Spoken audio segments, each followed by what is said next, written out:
경기 광주 나들목에서 중부 1터널 부근 하남 분기점 일대 1km도 역시 밀리고 있습니다. 서해안 고속도로는 서울 방향 서평택 분기점 부근에서 화성휴게소 부근까지 14km 밀리고요. 또 매송휴게소 부근에서 용담터널 사이와 일찍 분기점에서 금천까지 막히고 있습니다. 평택 시흥 고속도로 시흥 방향 송산마도 부근 10km 구간 밀리고 있습니다. KBS 교통정보센터였습니다. 주진우 라이브.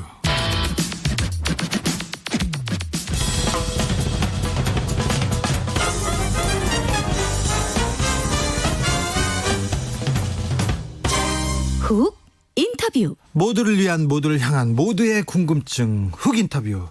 코로나 시대 가장 어려운 지점, 가장 타격이 큰 지점, 바로 우리 일자리입니다.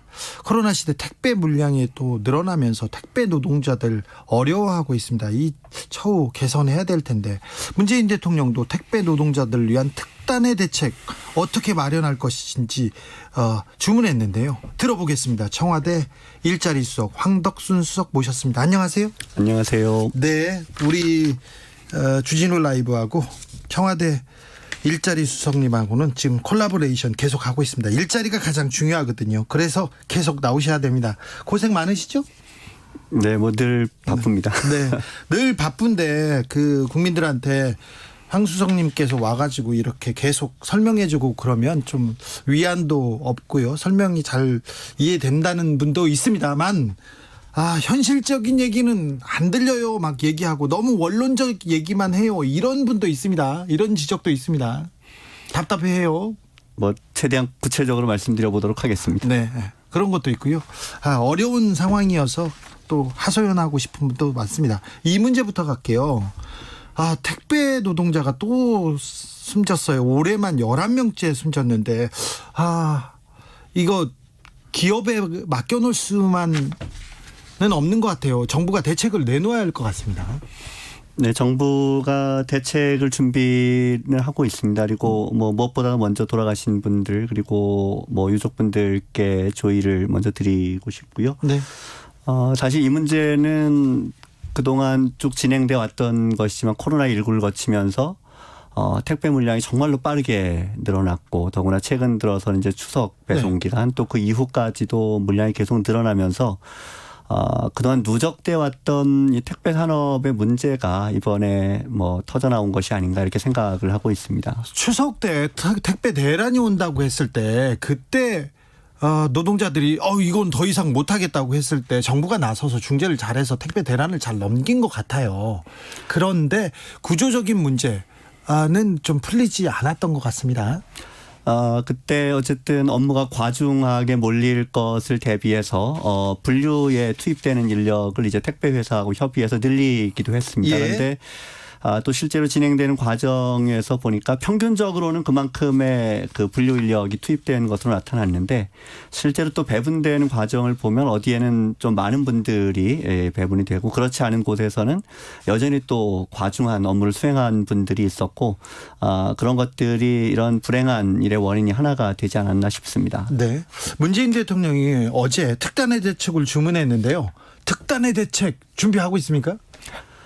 지금 일단 기왕에 필수 노동자로 분류된 여러 가지 돌봄이나 보건, 또 환경 미화, 그리고 택배, 배달 관련된 분들을 대상으로 한 1차 대책을 정부가 발표를 한 바가 있습니다. 그리고 후속적인 대책을 계속 준비를 하고 있고요. 그리고 무엇보다도 이번에 택배 노동자분들이 이제 여러 분 돌아가시게 된 데는 이분들이 갖고 있는 일종의 고용상의 지위가 임금 근로자가 아니고 소위 자영업자로 분류되는 특고라는 것과 상당히 깊은 관련이 있습니다. 네. 그래서 이 특고분들의 경우에는 이제 기존의 노동관계법, 특히 근로시간과 관련된 법률이 적용이 되지 않기 때문에 과로를 근원적으로 예방하는 데 좀 어려운 측면이 있습니다. 그래서 여러 가지 뭐 산재보험이라든가 산업안전이라든가 이런 부분의 실효성을 높이기 위한 조치도 들어가야 되지만, 더 근원적으로는 결국은 과로를 예방하기 위한 대책이 필요하다 이렇게 생각을 하고 있습니다. 그래서 정부 차원에서는 이 분야에 특화해서 생활물류서비스 발전법을 준비를 하고 있고 입법을 위한 논의가 이루어지고 있기 때문에 그런 내용의 이런 택배 물량이라든가 과로를 예방할 수 있는 조치들이 포함될 수 있도록 뭐 관계부처 그리고 또 노사 이해 당사자들과 협의를 해서 추진을 하는 것으로 생각을 하고 있습니다. 보통 노동자들이 한 8시간 정도 일하고 8시간 정도 쉬고 8시간 정도 자고 이래야 된다고 지금 대충 그 사회적으로 정해놓은 것 같은데 택배 노동자들은 막 15시간, 16시간 일하고 있는 것 같습니다. 그런데 또 손에 쥐는 소득은 또 그리 크지 않고 그래서 계속 일하는 시간을 줄일 수 없는 것 같은데요. 이 문제 택배 회사들은 돈 많이 벌잖아요. 뭐 이 문제와 관련된 이해 당사자가 사실 훨씬 더 넓습니다. 사실은 택배 회사는 그 유통과 관련된 그 업체의 물량을 이제 배송을 하는 것이고 또 우리 흔히 CJ 혹은 뭐 한진 또 쿠팡 이런 곳을 얘기를 하지만 이 CJ 한진 같은 큰 그 이 택배 회사들은 또 지역에 다 대리점들을 갖고 있습니다. 그리고 이 대리점들이 소위 특고라고 불리는 택배 기사분들과 계약을 맺어서 일을 하고 있고 또 최근 들어 빠르게 물량이 늘어나는 것뿐만 아니라 뭐 주말 배송, 새벽 배송, 당일 배송 이런 형태로 훨씬 더 많은 그 여러 가지 산업 구조의 변화, 사회 환경의 변화들이 이 문제와 관련이 되어 있습니다. 그래서 이런 근본적인 산업 구조 그리고 또 이와 관련된 당사자들 사이에 이 문제를 해결하기 위한 방안에 대한 고민들이 다 같이 모색이 되어야 될 거라고 생각합니다. 회사와 노동자들 그 당사자들 간이 너무 불공평하게 계약을 맺는 것 같아요. 그리고 일하다 죽는 건 산업재해지 않습니까? 그런데 산재보험 가입도 못하고 있지 않습니까? 법적으로는 산재보험에 가입할 수 있게 되어 있습니다. 그런데 이런 특고 노동자들의 경우에는 소위 적용제외 신청이라고 해서 본인이 희망할 경우는 산재보험의 적용으로부터 빠져나갈 수가 있습니다. 아니 근데 나 다쳐도 내가 죽어도 나는 그 보험 혜택 안 받을 거야 이렇게 선언하고 싶은 노동자가 어디 있겠어요.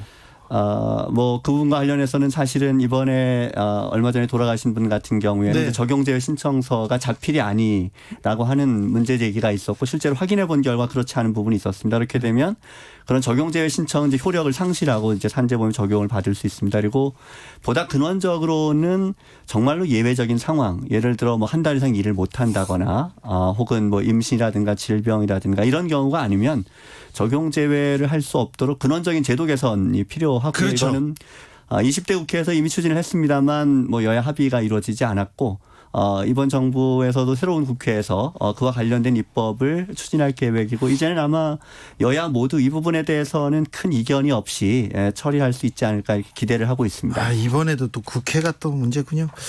택배 노동자 말고도 간병인, 요양 방과 후 교사 이런 분들 처우 개선을 위해서도 정부가 좀 대책을 내놓고 있습니까? 지난번에 발표한 이제 1차 대책이 이제 그런 분들 보건 관련된 분야, 돌봄 관련된 분야, 택배 배달, 환경미화까지를 이제 포괄한 분야를 1차 대책으로 발표를 한 것이고 거기에는 오늘 말씀드리고 있는 산업안전 관련된 문제, 산재보험 관련된 문제도 있고 또 돌봄 분야 노동자들의 처우를 개선하기 위한 사회 서비스 원법 을 이제 조기에 입법하는 문제 같은 일단 정부가 추진할 수 있는 1차적인 대책을 발표를 했고요. 조금 전에 말씀드린 이제 택배와 관련해서는 또 그런 근원적인 대책들이 추가적으로 좀 다듬어지고 보완되어야 될 것입니다. 황수석님, 수보회의 그러니까 수석 보좌관 회의는 언제 했습니까? 최근에는? 이번 월요일에 있었습니다. 월요일에 가장 큰 이슈가 뭐였습니까? 수보회의마다 뭐 회의 주제가 있기는 합니다만. 이 대통령께서 특히 뭐 월요일 수보회의가 아니라 이제 어제 국무회의에서 이 조금 더 이런 취약한 계층 또 필수 노동자 이런 분들에 대한 훨씬 더 적극적이고 속도감 있는 대책을 준비를 하라는 주문을 뭐 해주셨습니다. 수보회의에서도 그리고 또 국무회의에서도 계속 일자리 상황판 점검하고 있습니까? 네, 아주 가장 중요한 이슈입니다. 가장 중요한 이슈입니까? 네. 황수석님이 왕수석은 아니죠? 아니지요. 확실히 아니죠. 네. 자, 문재인 대통령이 전 국민 고용보험 얘기도 하십니까? 네, 그럼요. 예. 가장 중요한 올해 정기국회 입법의 중요한 목표 중에 하나입니다. 네.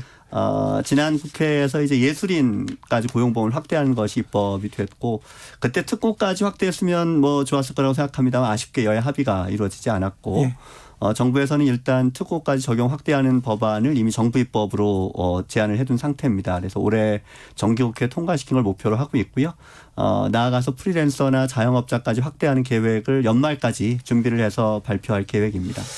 코로나 때문에 경제 상황이 어려우니 고용 지표도 좋지 않죠. 올 하반기 연말엔 좀 더 어려울 것 같은데요. 일단 뭐 고용 지표가 가장 안 좋았던 것은 이제 1차 충격. 사실은 그때는 아무것도 모르고 이제 1차 충격을 당하기만 맞았던 했죠. 셈이죠. 네. 그래서 4월 정도까지 사실 1차 충격이 크게 집중이 됐고 예. 지표로만 본다면 이제 5월부터는 이제 조금씩 회복되는 흐름을 보이고 있었습니다. 네. 예, 전년 동기 대비 취업자 수 감소폭이 꾸준히 줄어들었고 또 통계적으로 이제 전달과 비교할 수 있는 소위 이제 계절 조정한 취업자 수가 계속 늘어나고 있던 중이었고요. 다만 아쉽게도 8월 중순 이후에 코로나19가 재확산되면서 사실은 이제 사회적 거리두기가 좀 더 강화가 되고 그러다 보니까 일종의 음식 숙박, 도소매, 교육 같은 대면 서비스 중심으로 상당한 고용의 위축이 있었습니다. 그래서 고용 회복 흐름이 한풀 꺾였고요. 다만 이제 어느 정도 방역에 다시 또 통제하는 데 성공을 했고 사회적 거리두기가 조금 완화가 됐기 때문에 다음 달에 발표된 지표부터는 회복의 흐름을 다시 이어갈 수 있지 않을까 이렇게 기대를 하고 있습니다. 네, 회복 곡선으로 그래프는 좀 바뀌겠네요. 네, 그럴 걸로 기대를 하고 있습니다. 그러면 정부도 그렇고 그 대기업도 기업들도 고용 좀 취업 전선이 좀 넓혀집니까? 취업 시장이 넓어집니까? 일단 정부 차원에서 이제 연초에 계획했던 뭐 공무원과 공공기관의 그 채용 목표가 있습니다. 네. 코로나19 때문에 이제 지연됐던 부분들을 일부 채용을 재개한 부분도 있고 연말까지는 당초 목표한 채용 계획을 다 공무원과 공공기관은 달성할 계획이고요. 예. 또 민간 기업에서도 이 어려운 상황에서 최대한 뭐 채용 목표를 달성해 줄 수 있기를 기대를 하고 있습니다. 예. 김종인 국민의힘 비대위원장이 노동법 개정 카드를 들고 나왔어요. 그리고 황수석께서도 노동법 개정 좀 검토해 볼 수 있다 이렇게 얘기해서 논란이 되기도 했는데 이 부분은 노동법 개정에 대해서 생각이 있는 겁니까? 사실은 이제 카드를 들고 나왔다고는 뭐 얘기가 되고 있는데 사실 그 카드가 어떤 내용을 담고 있는지 아직은 네. 저희가 본 적이 없고요. 그러니까 보수 정권이나 또 네. 저기 국민의힘 그러니까 네. 야당 보수당에서는 노동법 개정 이렇게 얘기하면 해고 유연성 해고를 좀 자유롭게 한다 이런 두려움이 있거든요. 그런데 일단 비대위원장께서 해고를 쉽게 하자는 건 아니다. 이런 말씀을 하셨기 때문에 그에 대해서는 공감할 수 있다. 이런 정도의 말씀을 드린 거고 사실은 구체적인 내용이 없기 때문에 거기에 대해서 저희가 지금 가타부타 말하기는 사실 어려운 상황이지요. 네. 근데 노동법이 좀 개정돼야 되는 필요성도 있지 않습니까?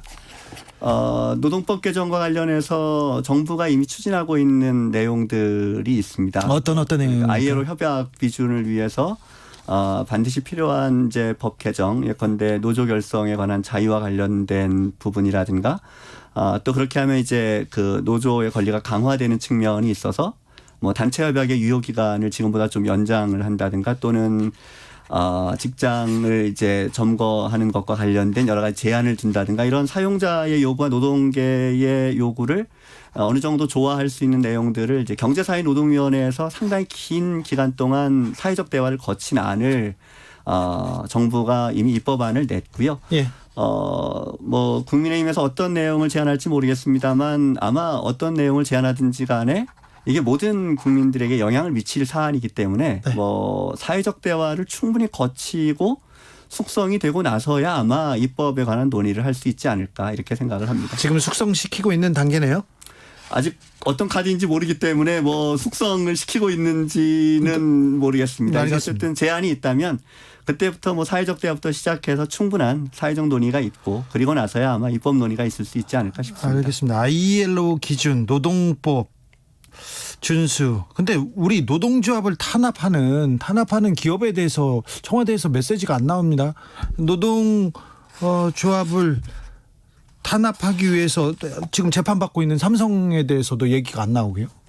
그와 관련된 것은 이 법에 따라서 저희 진행이 되고 있고요.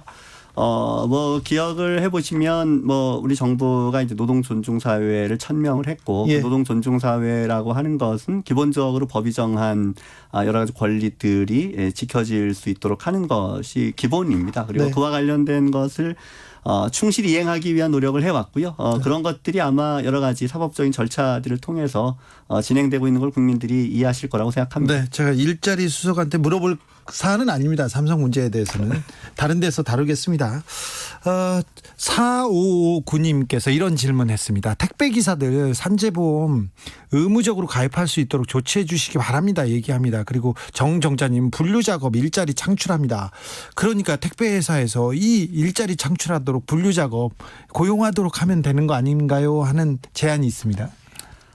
말씀드렸듯이 산재보험의 적용 제외를 아주 예외적인 경우에만 할 수 있도록 하는 것은 이미 정부가 입법을 추진할 계획인 걸 밝혀드렸고요. 그리고 네. 분류작업과 관련된 과중한 업무 부담을 줄이는 부분들은 결국은 이제 과로를 어떻게 억제할 것인가에 관한 사회적 합의, 결국은 이제 이와 관련된 사용자 그리고 또 종사자분들 사이에 상당히 여러 가지 협의를 진행해야 되는 상황입니다. 문재인 정부하고 재계 대기업 사이 좋죠? 괜찮죠? 저희는 늘 기업 그리고 또 경영계뿐만 아니라 노동계하고도 최대한 충실히 이 협의하고 또 현장의 의견을 듣기 위해서 노력하고 있는 중입니다. 그런데 공정경제 3법에 네. 대해서 좀 불만이 있지 않습니까? 재계라고 할 수는 없지만 대기업 일부가. 근데 대기업 일부 그 총수들이 불만을 가지면 이분들이 채용 시장을 닫으면 어떻게 하나 그런 우려도 있습니다. 공정경제 3법은 사실은 정부의 성격과는 무관한 정책이고요. 이미 김종인 비대위원장도 말씀을 하셨지만 지난 정부에서도 추진을 했던 거고 상당히 오랜 기간 동안 논의를 해왔던 정책입니다. 그리고 그것은 결국 시장의 활력, 공정한 시장을 만들어서 시장의 활력을 높이기 위한 정책이기 때문에 그 때문에 일자리가 줄어들 것이라고는 생각하지 않습니다. 그리고 오늘 언론 보도를 보면 이제 미국 법무부가 구글을 반독점 소송으로 제소를 했는데 네. 어느 누구도 미국 정부를 반기업 정부라고 생각하지 않습니다. 결국은 그렇죠. 시장의 공정성을 어떻게 회복할 것인가 그리고 그것이 결국은 시장에 참여하는 모든 주체들이 상생할 수 있는 또 시장의 활력을 높일 수 있는 길이다 이렇게 생각합니다. 네. 그린 뉴딜, 디지털 뉴딜 이름은 좋습니다. 그런데 이게 좀 구체적으로 성과가 언제쯤 날까요? 그리고 여기에서 일자리는 창출될까요? 물어보고 싶습니다. 이제 포스트 코로나 이후 시대를 대비하기 위한 일종의 사회적 대전환 프로젝트로 이 뉴딜을 추진하고 있는 것이고요. 이제 올해 추경에서부터 비로소 시작했기 때문에 아직 국민들 입장에서는 눈에 보이는 사업이 진행이 되고 그게 막 가시적인 성과가 보이는 것은 아니기 때문에 네. 그런 의구심을 가실 수 있다고 생각을 합니다. 그리고 이게 과거의 토목 사업처럼 막 땅을 파고 건물이 올라가고 이런 것이 당장 보이는 사업의 성격도 아니고요. 네. 그렇지만 결국은 디지털과 그린이라고 하는 것은 변화하는 미래 사회의 흐름이기 때문에 이와 관련된 정부의 대담한 투자 계획이 발표가 됐고 또 민간이 거기에 참여할 걸로 기대를 하고 있고 거기에 대해서 우리 정부가 25년까지 한 160조 원 정도의 투자, 그리고 여기에 민간의 투자 같은 것들이 더해진다면 한 190만 정도의 일자리가 추가로 창출될 수 있을 거다 이렇게 정부는 기대를 하고 있고요. 최대한 빨리 국민들께 가시적인 성과로 전달될 수 있도록 노력을 하겠습니다. 160조 원을 투자해서 190만 명 이상의 일자리를 만든다. 아이고, 네. 빨리 가시적 성과를 봤으면 좋겠습니다. 네. 매일 요새는 가장 큰 고민이 뭡니까? 가장 큰 고민은 이제 사실은 국감 시즌이 지나면 곧바로 입법 택배 시즌입니다. 네. 그럼 입법에 어떤 관한 논의가 이제 일자리를 위해서는 어떤 법들이 지금 만들어져야 됩니까? 일단 저희가 가장 역점을 두고 있는 것은 이제 사회 안전망을 강화하는 그 입법에 우선 1차적인 역점을 두고 있고요. 이런 사회 안전망을 강화하는 입법이 오늘 논의한 필수 노동자를 보호하기 위한 입법과 맥을 같이 하는 것입니다. 왜냐하면 기존 사회 안전망의 사각지대에 있는 많은 분들이 소위 이제 특고와 같은 취약계층이거나 돌봄 같은 분야에서 사실은 사회적인 기여에 비해서 사회적 처우가 낮은 분들이기 때문에 이런 분야를 보강하기 위한 여러 가지 입법들을 하는데 최대한 노력을 기울이려고 생각을 하고 있습니다. 국회도 빨리 일을 좀 더 해야 될 텐데요. 6262님이 노동자가 계속 목숨을 잃는 현실을 개선하는 것은 사회적 합의를 위해 미룰 사안이 아닌 것 같습니다. 이런 의견 주셨고요. 5855님은 국민들은 더 이상 죽음을 원치 않습니다. 준비, 입법, 사회적 합의 이런 거 다 기다리다가 또 다른 많은 노동자들 사지로 내몰립니다. 이렇게 합니다. 죽겠다는 소리를 입에 달고 산다고 합니다. 코로나 때문에 더 힘들다고 하는데 그 국민들의 아우성 고통을 잘 보고 계시지 않습니까? 고생하시는데 더 애써달라고 부탁드립니다. 네, 최대한 노력하겠습니다. 네, 지금까지 청와대 황덕순 일자리 수석이었습니다. 감사합니다.